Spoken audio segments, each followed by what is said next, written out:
Welcome to Your IVF Abroad podcast, where I will share, educate and empower you on your journey with infertility and IVF abroad. I'm Emma Haslam, your host, mum via treatment abroad and the IVF abroad expert. Since the birth of my son in 2018, I have made it my mission to make fertility treatment more transparent, accessible, supported and affordable. I now help people around the world just like you to find a safe, best fit clinic, have fertility treatment and achieve their dreams of starting or expanding their families. And I'm here now to help you too.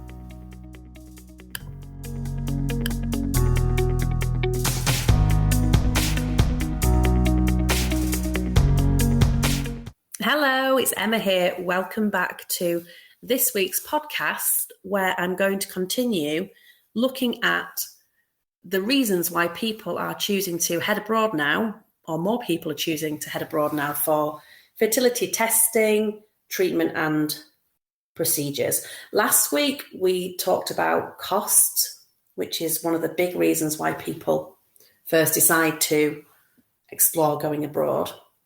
And today I want to talk about how fertility treatment abroad can be a sort of holiday or break. Now you might be thinking, yeah, right, Emma. Don't get me wrong here. I'm not talking about those holidays, those weekends away. We all know the ones, pre-infertility years, where we had nothing on our minds, or we certainly didn't have infertility on our minds. We probably had more cash in our pockets. And, you know, if you enjoy drinking alcohol, swimming in the sea, that kind of thing that's not recommended when you're having fertility treatment, you know, those things may have also factored into a holiday or a weekend away, a city break, that kind of thing for you. So I'm under no illusion. It's not like one of those holidays or breaks. But do I believe that you can have fertility treatment abroad and still have a kind of holiday type break? Yeah, I do. And that's for a few reasons. So you will probably know by now, if you've been listening to this podcast or you've been following me on Instagram at Your IVF Abroad, that I had fertility treatment abroad. And I went abroad 3 times for my transfers. And I haven't had fertility treatment in the UK. So I don't have anything to kind of compare it to in terms of, is it better for you to be at home or away? And there's probably pros and cons to both, I would imagine. But I do remember back in 2016, I think it was, when I had my first cycle, well, all my cycles actually, I had to have blood thinning injections. And at that time, I worked for somebody else. I didn't run Your IVF Abroad then, obviously. I hadn't had IVF Abroad at that point. So I was working for somebody else.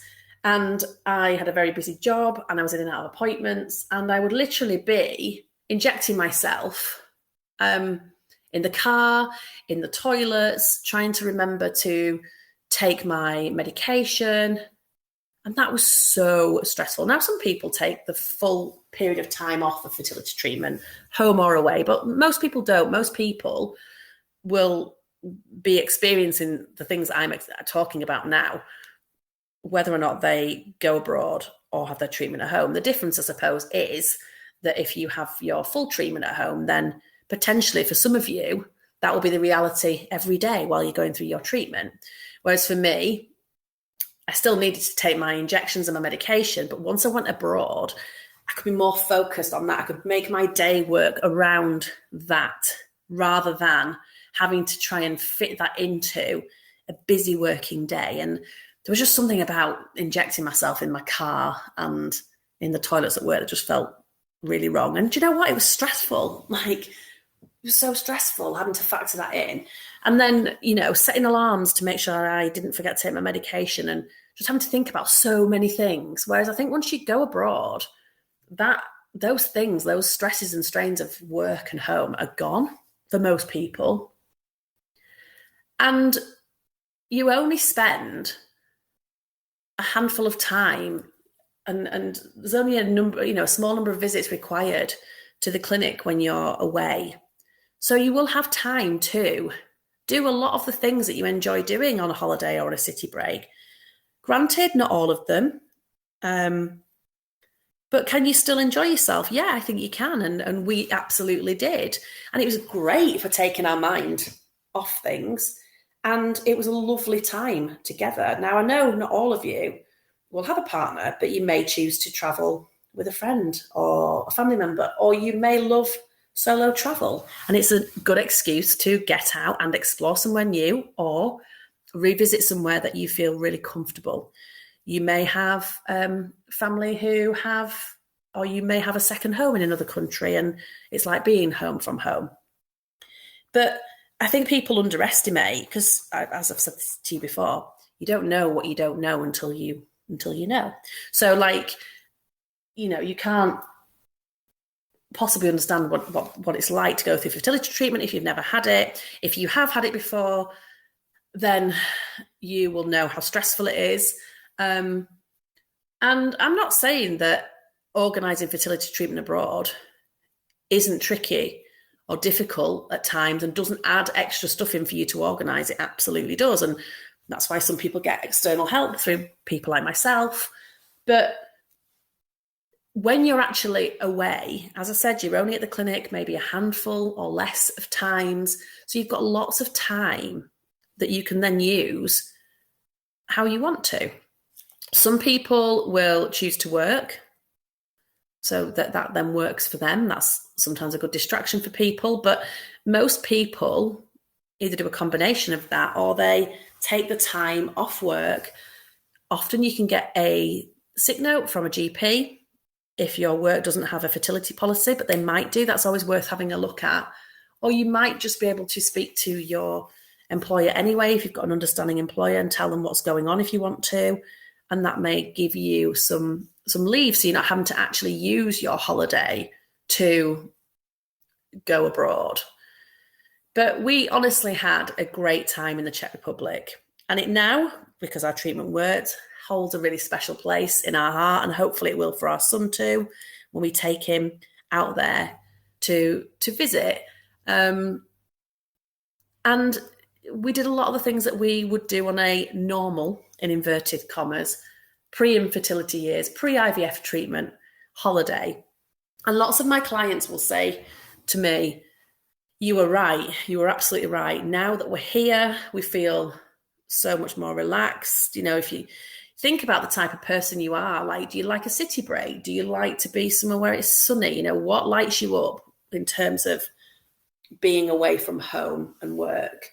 And if you want to take your work with you, that's absolutely fine, of course. And some people have no choice, but some do. And even if you don't want to put on your sick note, say you're using a sick note to help you travel abroad, that you're having IVF, there are ways around that doctors can write things that are a little bit ambiguous, perhaps, depending on how supportive your GP is. But, that means that you don't have to tell people either, like your employers, if you don't want to.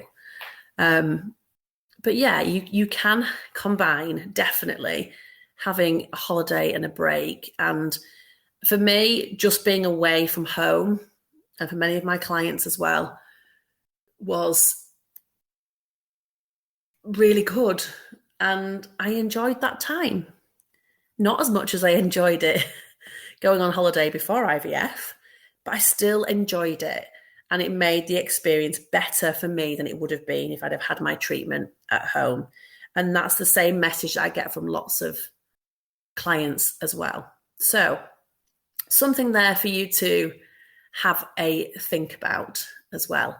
I hope that's been really helpful for you. And I'll see you back here in a fortnight for the next episode, where I'm going to be looking at another reason why people are heading abroad for treatment. Take care.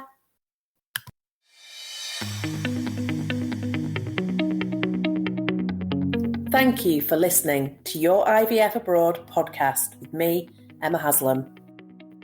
If you're interested in finding out if IVF Abroad could be right for you, then download my free checklist at yourivfabroad.co.uk/who is IVF Abroad for.